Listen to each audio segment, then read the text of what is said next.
মহাকাশে ঘর বানাবে ভারত। ঘরের নাম ভারতীয় অন্তরিক্ষ স্টেশন। আর এই স্পেস স্টেশন থেকেই মহাকাশ গবেষণা করবেন বিজ্ঞানীরা। সম্পূর্ণ ভারতীয় প্রযুক্তিতে স্পেস স্টেশন বানানোর প্রাথমিক কাজ শুরু হয়েছে আগেই। অস্ট্রেলিয়ার মেলবোর্নে ঘোষণা করলেন প্রধানমন্ত্রী নরেন্দ্র মোদী। লক্ষ্য এবার মহাকাশ।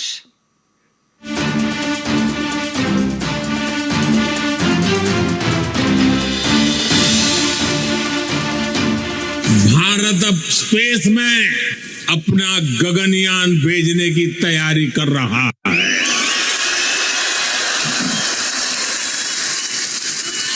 भारत अब अपना स्पेस स्टेशन बनाने के लक्ष्य पर चल रहा है।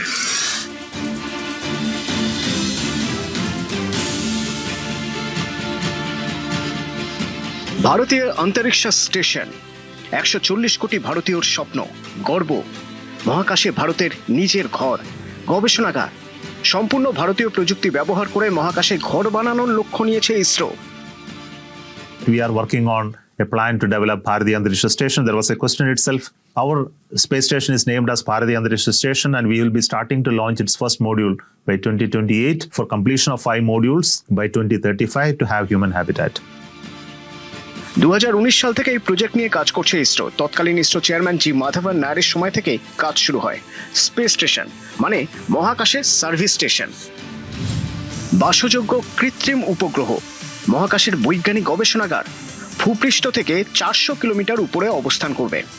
নিম্ন কক্ষপথে পৃথিবীর চারপাশে ঘুরবে। মহাকাশযানের মাধ্যমে বিজ্ঞানীরা এই স্টেশনে পৌঁছবেন। স্পেস স্টেশনে মহাকাশযান ডকিং এর ব্যবস্থা থাকবে। মহাকাশ স্টেশনের কথা বললেই আন্তর্জাতিক স্পেস স্টেশনের কথা বলতে হবে। আন্তর্জাতিক স্পেস স্টেশন আন্তর্জাতিক সহায়তায় কাজ করে। আমেরিকার নাসা, রাশিয়ার রসকসমস, জাপানের জাক্সা, কানাডার সিএসএ এবং ইউরোপিয়ান স্পেস এজেন্সির যৌথ উদ্যোগে কাজ হয়। পৃথিবীকে প্রতিদিন 16 বার প্রদক্ষিণ করে এই আন্তর্জাতিক স্পেস স্টেশন। 2000 সাল থেকে বাসযোগ্য। এখানে বিজ্ঞানীরা জীববিজ্ঞান, পদার্থবিজ্ঞান, জ্যোতির্বিজ্ঞান এবং আবহাওয়া সহ বিভিন্ন বিষয়ে গবেষণা করেন। আন্তর্জাতিক স্পেস স্টেশনের মেয়াদ 2030 সাল পর্যন্ত। পরবর্তীতে এটিকে প্রশান্ত মহাসাগরে আছড়ে ফেলে ধ্বংস করার পরিকল্পনা। এই আন্তর্জাতিক স্পেস স্টেশনেই কাজ করেছেন সুনিতা উইলিয়ামস, ভারতের শুভাংশু শুক্লা এই স্পেস স্টেশনেই কিছুদিন কাটিয়ে এসেছেন। ভারতীয় অন্তরিক্ষ স্টেশন সম্পূর্ণ দেশীয় প্রযুক্তিতে তৈরি হবে। এখানে অন্য কোনো দেশের কোনো রকম সহায়তা ও অংশীদারিত্ব থাকবে না। সেক্ষেত্রে মহাকাশে নিজের স্পেস স্টেশন বানাতে পারলে মহাকাশ গবেষণায় এক লাফে অনেকটাই এগিয়ে যাবে ভারত। কাজটা সহজ নয়, সময়ও লাগবে অনেক। প্রস্তুতিগত মেন জিনিস হচ্ছে স্পেস স্টেশন একটা বিশাল একটা যন্ত্র, সেটা আমরা একবারে কখনো নিয়ে যেতে পারি না। সেই ফুটবল ফিল্ডের মতো জিনিসটাকে যদি নিয়ে যেতে হয় অন্তত 200-300 পার্টসে নিয়ে যেতে হবে এবং পিস বাই পিস সেগুলোকে গিয়ে ডকিং করে করে ধীরে ধীরে মডিউলার ওয়েতে আস্তে আস্তে বাড়াতে হবে। ইন্ডিয়ার কেসে এই পর্যন্ত ডকিংয়েরটায় ইন্ডিয়া কিন্তু একবার ডকিং করেছে, স্প্যাডেক্স যেটা প্রোগ্রামটা গত বছর ফেব্রুয়ারির দিকে, কিন্তু এই স্প্যাডেক্স প্রোগ্রামে কিন্তু মানুষ যাতায়াত করেনি। ডকিং আনডকিংটা একদম মানে সড়গড় হতে হবে, কারণ একের পর এক যাচ্ছে, তারা গিয়ে কিন্তু ওয়েট করতে পারবে না। তাদেরকে ওরা ডকিং করিয়ে জিনিসটাকে মডিউলার ওয়েতে কানেক্ট করিয়ে আবার ফিরে আসতে হবে। কঠিন, নিঃসন্দেহে কঠিন, সময় সাপেক্ষ, কিন্তু এই মিশনে ভারতকে এগিয়ে নিয়ে যাবে আগের মিশনগুলোর সাফল্য। 2013 সাল মিশন মঙ্গলযান, 2017 সাল এক রকেটে 104টি উপগ্রহ উৎক্ষেপণ, 2023 সাল চন্দ্রযান 3 চাঁদের দক্ষিণ মেরুতে সফল অবতরণ করে ইতিহাস গড়েছিল ভারত।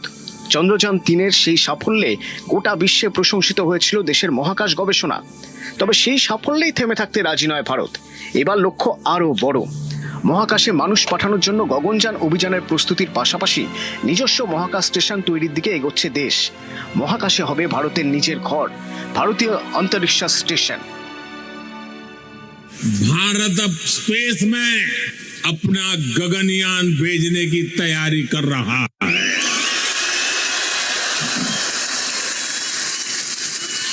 भारत अब अपना स्पेस स्टेशन बनाने के लक्ष्य पर चल रहा है।